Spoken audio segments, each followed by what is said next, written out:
Live në mëngjes, këtë transmetimi drejt për drejt në këta hapësirë do të ndalet tek samiti diasporës, i cili ka patur edhe edicionin e 4, një edicion i cili në fakt pati mundësinë të sillte emigrant nga 38 vende të botës dhe që ka si synim një forcim të lidhjes të atyre cilët tashmë kanë vendosur që jetën e tyre ta kenë jashtë vendit, por të sillin, le të themi, një bashkëpunim në forma të ndryshme edhe me vendin tonë. Është diskutuar për bashkëpunime të ndryshme gjatë këtyre 2 ditëve, të cilat është përqendruar edhe samiti. Do të flasim gjërësisht, kemi kënaqësinë mëngjesin e sotëm të flasim për samiti me kryetaren e shoqatës së avokatëve shqiptaro-britanik Brikena Muharremi, një herëzi edhe përfaqësuese nga Britannia në Këshillin Koordinues të Diasporës. Faleminderit shumë që jeni këtu. Është vërtet kënaqësi t'ju kemi. Faleminderit shumë për ftesën. Mirë se erdhët. Njëkohësisht edhe kryetarin e rrjetit të biznesmenëve shqiptar në Angli, Semi Sulejmani. Faleminderit që jeni mëngjesin e sotëm me ne, besoj pas orësh të tëra cilat kanë qenë intensive, por më tregoni pak përshtypjet që patët nga ky edicion i 4.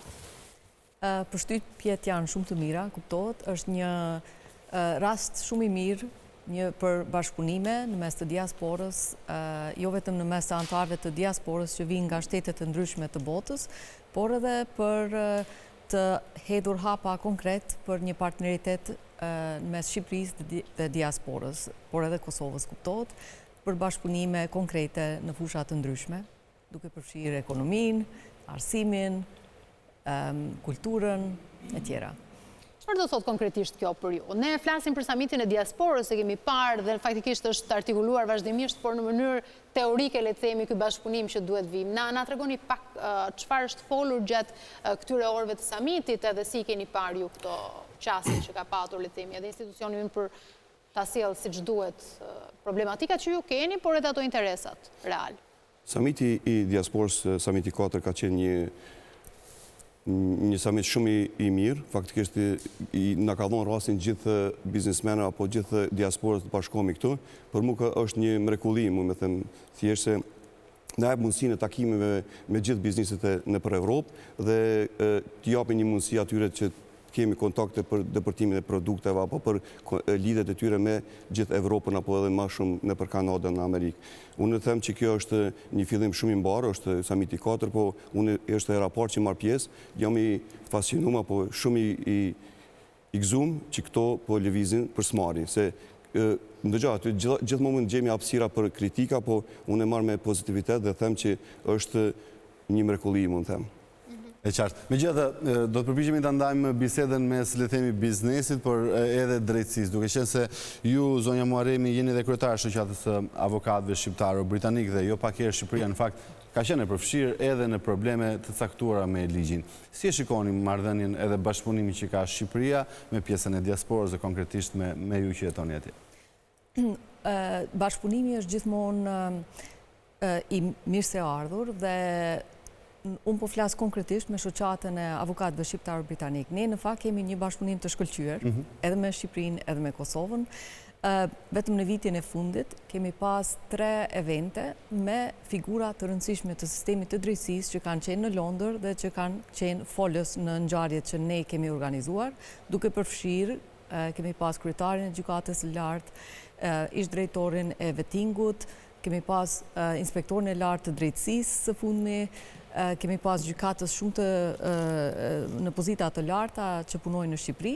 Do thotë të gjithë kanë qenë në Londër, në 3 evente të ndara në kohë të ndryshme, të cilët me kontributin e tyre kanë dhënë mendimet e tyre se si i kanë përvojat në Shqipëri dhe se si ata mund të bashkëpunojnë me ne dhe ne si mund t'i ndihmojmë edhe atyre që ta përmirësojnë sistemin këtu, duke marrë parasysh që, siç e dim, synohet që sistemi i drejtësisë të jetë i një standardi që do të lartë europian, në mënyrë që të kuptohet të ndihmohet ajo rruga për në... Pra janë vendosur urat e komunikimit, urat e bashkëpunimit mes...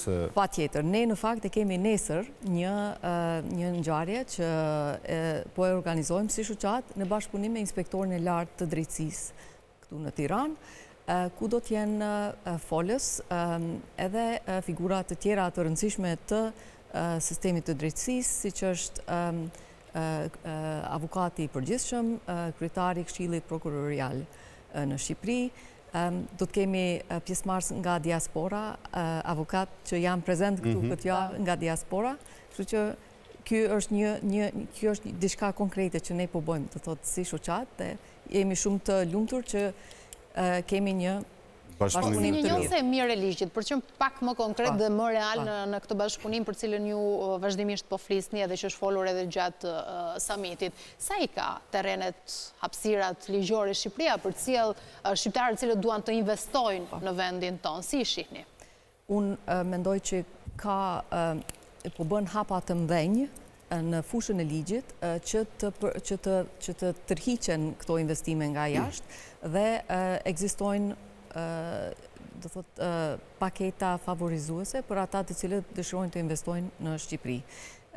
Dhe këto besoj që edhe Samiu mund të flet pak më shumë. Po, do të ndalemi në fakt edhe tek zoti Sulejmani, përsa kohë remitancat në fakt për Shqipërinë janë të domosdoshme. Shumica e qytetarëve shqiptar kanë të afërmit e tyre që jetojnë dhe punojnë jashtë, dhe sigurisht ardhurët që ata sjellin në Shqipëri, le të themi janë baza e ekonomisë për shumicën prej qytetarëve. Megjithatë, çfarë klime duhet krijuar bashkëpunimi mes Shqipërisë dhe diasporës, dhe konkretisht aty ku ju jetoni, për të pasur dhe për të bashkëpunuar ngushtësisht për të krijuar biznese në Shqipëri, ose për të rikthyer këta biznesmen që janë, le të themi, të suksesshëm në Angli, por që mund t'japi kontributin e tyre në të njëjtën kohë edhe në Shqipëri. Faleminderit shumë. I kam disa tema, kështu që ta elaboroj pak më gjatë, se kështu bisedët e shkurta po më dalin pi kontekstit. Summiti e ka një vlerë, Summiti diasporës është një vlerë, unë e zbërthejnë atë panajiret, apo exhibition që i bomi na biznesmenët që kemi njerë në vit. Unë e kam mire me mobiljeri, që thash me arët, po mos kishe qenë exhibition, panajiri që bot njerë në vjetë në Köln, apo në Birmingham, Milano edhe Paris, ti nuk je sukses në biznis. Se aty është njerë në vit, po s'ki nevojë që kështë gjithkon. Summiti diasporës këtu është i ngjashëm. Njerë në vit, po takumi edhe biznismenët, edhe advokatët, edhe gjithë takumi me një vend, shkëmbejmë edhe kontakte, shkëmbejmë edhe njifim me zveti. Remitenca që fole, unë e kom një propozim tjetër, shumica na jemi popull shumë i vogël dhe nuk kemi mundësi që të arrisim numrin që dalin njerëz jashtë.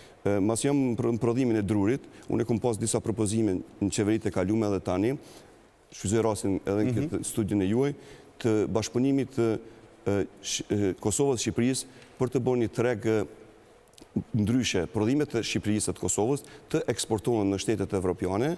Ta marrim një shembull, ti kemi showroomet në Londër, në Paris, në vende ku jetojnë shqiptarët, edhe hapësira tjetë, ta marrim një shembull 200 metra katror, që prodhuesit nga gjithë Shqipëria, Kosova të kenë mundësi të eksportojnë produktet e veta me një kosto zero. Kjo mundësi i ndihmon shtetit, për shkak se ne kemi mundësi me ndihmu atje me një kosto pa fitim, po një produkt që ta marrim shembull është në dorsa apo dikon tjetër, për një karika apo diçka që ai s'ka teori me shku në tregun evropian, t'ja japi mundësinë që të kalon atje. Duke pa situatën globale, ekonomia globale po lëviz, momentalisht jemi në një lloj lufte jo direkte, po indirekte.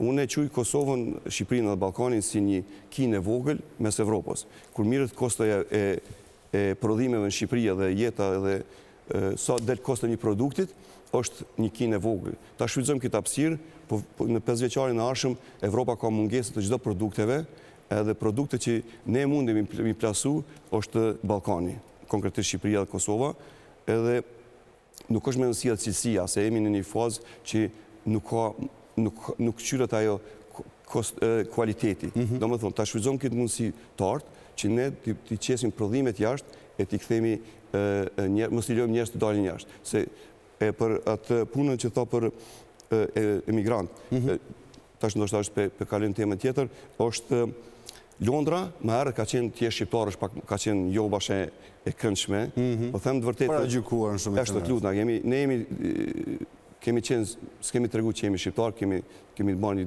të tjera, në rrethe, mi po sot mburemi, se gjithë shqiptarët, po them kosovarë shqiptarë në atë kuptimin, kemi mri një nivel që të futim në biznes. Të mirë dhe punëtarë. Shumë të mirë. Në 5 vitet e fundit, dhe më këto vitet e fundit, kemi evolu për smari. Dhe kjo është? Kjo është një mrekulli, ta marrim shemën në Londër, ma konkretisht, në ndërtim, janë lider. A ki parasysh. Nga një emër që Brigena mund me të regu ma mirë për shkak që është advokate, kemi një shembull për Smirin, dhe më thonë kemi vlerat tona po rritën. Duke falenderuar edhe politikën Shqipërisë, ka ndiku shumë në Evropë, sidomos kryeministri Edi Rama, e ka dhënë një mesazh shumë të mirë, që na ka Ju kam mbështetur herë na ka mbështetur dhe ka bërë debate pozitive edhe ka ngritë shqiptarët apo nivelin ton një më lart. Do t'i marrim hap pas hapi gjitha gjërat. Dhe propozimi që ju thatë pak më parë që është me shumë vlerë dhe Flori tha duket një ide shumë e mirë për t'u implementuar, për të pasur showroom, edhe pse jo përcjell një imazh edhe më të mirë të gjithë shqiptarëve të cilët janë punëtorë të devotshëm edhe me kushtet e vështira në cilat janë përballur teksa kanë shkuar në një vend të huaj. Ne po flasim për samitin e diasporës në kuadrin e diskutimeve apo ka patur dhe vendime konkrete për propozimet që ju keni bërë? Okej, po vazhdoj. Do të bëj një kritik të vogël. Thonë se samiti i diasporës ka qenë pak i pa organizuar, nuk ka qenë i qartë. Të marrim shembull du të them se sallat kanë qenë pa me emra, pa numra. Kemi një konfuzion, kemi pas një lëvizje kanë qenë humbja kohës, se takimet kanë qenë me minuta në pyetje. Unë vi nga rrjeti i bizniseve që kemi edhe në çdo shtet, rrjeti global i biznesit, kemi çdo kryetar çdo shtet, kemi edhe kryetarin me neve, çdo përfaqësues i çdo shteti është, domethënë është i Gjermanisë, është i Italisë, është i Zvicrës, mos i përmendim emra, jemi këtu. Edhe tash kemi pas problem neve mu taku bashk, edhe taku me një panel apo me një që na pret dikush neve, si rrjet i bizneseve, si fuqi që mundemi neve me ju ndihmu juve apo veten tonë që të kemi kontakte. Nuk kemi pas mundësi takome dje, po shpresoj sot ka qenë ma shumë takim vizual, kanë qenë panelet të mira, po edhe panelet nuk kanë qenë atë kontribuse se ti e bën panelin, po që një panel konstruktiv. Exactly. Që jo na mundemi ta shohim.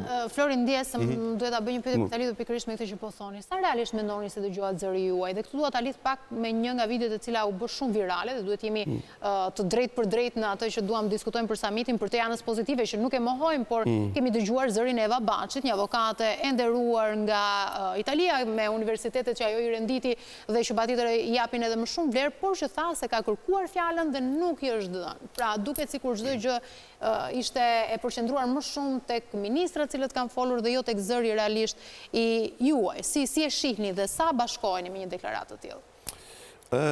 Si them, është pak, nuk më mohu këtë, se më kom qenë pjesë e kësajna dhe kom pas mundësi, kom dash me bën një pyetje në njëjtën situatë, nuk ka qenë, po unë them proporcioni sa kemi kohë në atë samit edhe mënyra sa i kemi në bagazh me fol, aty do të jetë samiti 10 ditë, a ki parasysh. Po, për samitin e ardhshëm kisha pas qef të koordinohem, për shembull, të jetë salla bizniseve, salla të jemi pak më konkret. Unë mos ta hupi kohën të dikun që neve s'na konvenon, edhe të japim një fryt, nëse na vijnë për biznes, ti marrim një kontakt. Unë kontaktin mbra me Mona mas konferencës privat. Isha me një kompani që ndoshta mos ta përmendem, u fascinova çka kanë bërë në Shqipëri. Tani bënim disa kontakte spontane. Që është edhe qëllimin që ka samiti, pikërisht të ndërlidhje që krijohen për gjatë. Po vini nga fusha e biznesit dhe e kuptojmë që nuk keni kohë për të humbur. Çdo minutë elaborohet shpejt. U fal. Megjithatë, nëse do ndaleshim pak tek zonja Muharremi dhe tek ajo që citoi pak më parë edhe zoti Sulejmani sa i përket përmirësimit të figurës së shqiptarëve në Britani. Duket që është bërë një punë shumë e mirë për sa i përket vetë shqiptarëve në radhë parë, tek politikat që kanë ndikuar për ta përmirësuar figurën e tyre, por edhe tek puna që ata vetë kanë bërë në fundit për të qenë më të integruar më mirë në shoqëri. Duket që ka gjithmonë e më pak shqiptari probleme me ligjin në Angli? Si çdo popull, si çdo komunitet, ekziston gjithmonë një përqindje shumë e vogël e antarëve të komunitetit që kanë probleme me ligjin. Për këtë ekziston sistemi i drejtësisë dhe sistemi i drejtësisë duhet të mirret me ata persona. Kjo nuk duhet të përdoret, do të thotë, si një arsye që të përgjithësohet i gjithë komuniteti me figura të tilla. Për shkak se shumica dërmuese, 99% e shqiptarëve, jo vetëm në Britani, por kudo në botë, janë njerëz që e respektojnë ligjin, që punojnë shumë, që kontribuojnë në shtetet ku jetojnë, që punojnë, do thot, me zell dhe janë në fakt të flasësh ti me britanez që i njohin shqiptarët me cilët punojnë, ata janë se cili flet më mirë se tjetri për shqiptarët. Ata janë të fascinuar me shqiptarët në përgjithësi. Edhe mendoj që ekziston një diferencë madhe në mes të retorikës në media që shihet dhe në fakt realitetit, ku të thosë siç thash, ka shumë britanezë që njohin shumë shqiptar dhe që kanë fjalët më të mira për ta. Kanë fjalët më të mira për ta. Unë çdo ditë dëgjoj, unë punoj me britanezë, kuptohet, edhe kur nuk dëgjoj diçka kështu negative për shqiptarët. Dhe vetë shqiptarët, siç e the, e kanë bërë atë. Do thotë shqiptarët janë njerëz punëtor, janë njerëz që e duan më të mirën për veten, për familjen, për kombin, por edhe për shtetet ku ata jetojnë. Cilat janë sfidat më të mëdha që keni, ju jeni familjar vetë besimi, kështu që një nga pikat që gjithmonë është diskutuar për gjithë qytetarët shqiptarë cilët janë larguar nga vendi i tyre, është edhe ruajtja e identitetit. Dhe dua ta lidhtu edhe me gjuhën, me arsimimin që kanë fëmijët në Britani dhe jo vetëm, në çdo vend ku kanë shkuar të jetojnë. Është sfidë, kuptohet, për shkak se si çdo gjuhë, edhe gjuha shqipe, nëse nuk flitet, nuk i kushtohet kujdes, ajo bëhet më e vështirë. Më e vështirë të mbahet, do thotë, bëhet më e vështirë të ruhet. Dhe për këtë janë disa organizata në Britani, por edhe në shtetet të tjera, të cilat mirën posaçërisht me mësimin e gjuhës shqipe dhe po bëjnë një punë të mrekullueshme. Shumica, ndoshta siç e dini, punojnë edhe pa pagesë, janë mësuesit pa pagesë që punojnë zakonisht në fundjavë dhe po bëjnë punë të mrekullueshme dhe në fakt edhe mbrëm kishte mirënjohje nga vetë shteti për mësuesit. Dhe kjo është diçka shumë e rëndësishme, mendoj. Është ajo që na lidh, që na bën shqiptar, që na lidh me njëri tjetrin dhe duhet i kushtohet patjetër një kujdes i veçantë. Dhe për të shkuar pyetjes së Brikenes deri në fund, doja ta ndanim edhe me zotin Sulejmani pikërisht këtë pyetje, por në kontekstin e biznesit. Sa përqind e punëtorëve të biznesit tuaj janë shqiptarë dhe sa të tjerë janë britanikë apo të kombësive të tjera? Realisht na bashkëpunojmë me shqiptarë se kemi 50 me 50, po them realisht kur punojmë biznes me tu jo ma suksesi është pak ma i madhë, se nuk e kia të mes barierë, ki parasysh. Mi pa dhe shqiptarë kanë ngrit vedia shqiptarëve, nuk është ma që ka qenë, që kemi qenë marët, tash është shëndru ma profesionaliste. Po është bashkëpunimi jonë është i pa, sidomos në rjetën e bizniseve, platforma jonë në rrjetit bizniseve globale është që kjo që ju për flisni, është që ne të bashkëpunu me zveti, këtë platformë nuk e kemi shpik na, kemi marrë nga gjyqt edhe irlandezët, është qëllimi jonë që t'i bashkomi gjithat prodhimet që janë në Londër, edhe t'i japim njëri tjetrit punë. Ta marrim shembull, që është një ndërtesë më renovu apo diçka, secili kompani që unë e kam në database-in tonë, i propozomi që ata me qenë të partë, që me marrat punë. Apo e kundërta njëri tjetër mi adhon, që na t'jemi më të fuqishëm së bashku, edhe kjo të na bën neve si komunitet më të fuqishëm. Se unë në 98 kom shku në Londër, mas 2 viteve, mas përfundimit të një kolegjit, kom hap biznes vitin 2000. Edhe tani prej vitit 2000 deri tash kam sallën mobileve, edhe ka qenë një sfidë në fillim, po tani e shoh që shqiptarët nuk dojnë të punojnë për dikon. Mas 4-5 viteve hapën një lider. Këtu doja dilja në fakt, sepse shqiptarët gjithmonë më shumë tashmë po bëhen të lapsit dhe jo të punës së krahut. Por ka nga ata që ende punojnë. Kush janë më hard worker kur vjen puna tek krahu i punës? A mbeten shqiptarët në vend parë? Janë punëtorë? Shqiptarët janë numër 1 në Londër me kualitet. Po them tash se përpara kanë qenë polakët edhe polakët janë njohur si kualitet, këta tjerë janë kuantitet. Ne jemi tash kualitet. Shqiptarët kanë rritur kur e bojnë punën, duke falendëruar edhe mërgata që ka ardhur nga Greqia dhe Italia, mund të them kështu një falënderim të veçantë sidomos Britaninë e Madhe, ka ardhur një elitë shumë e mirë që neve na ka bënë na ka ndreq strukturën tonë atje. Mi po bizniset në Londër janë dykon 2000 deri 8000 biznise që janë të regjistruar si shqiptar, se është një kur ti e hap biznesin, shumica janë british, se kemi pasaporte angleze, po sipas statistika që kam marrë unë, 2000 deri 8000 biznise janë të lajmëruar si shqiptar. Ndërsa në gjithë Britaninë janë 5000 deri 15 biznise si shqiptar. Thuhet dikon 200.000 deri 300.000 shqiptar jemi në Britaninë e Madhe.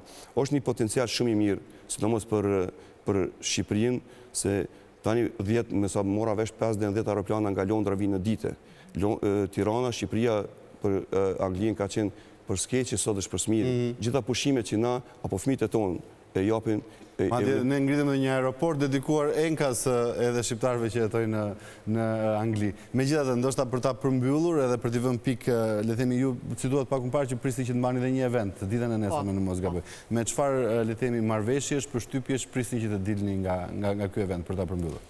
Ta qartësoj, kjo nuk është pjesë e summitit, do thotë kjo është një event që organizohet se sot përfundon summiti. Nesër do thotë është një organizim, një bashkëpunim në mes të shoqatës së avokatëve shqiptar britanik dhe inspektorit të lartë të drejtësisë. Është një event i përbashkët dhe tema e diskutimit do të jetë si mund të kontribuoj diaspora shqiptare në sistemin ligjor në Shqipëri. Kjo është tema dhe kjo do thotë do janë diskutimet, do të kemi mendimi kuptohet edhe nga avukatët që punojnë jashtë Shqipërisë, edhe kuptohet edhe nga krerët e institucioneve në Shqipëri.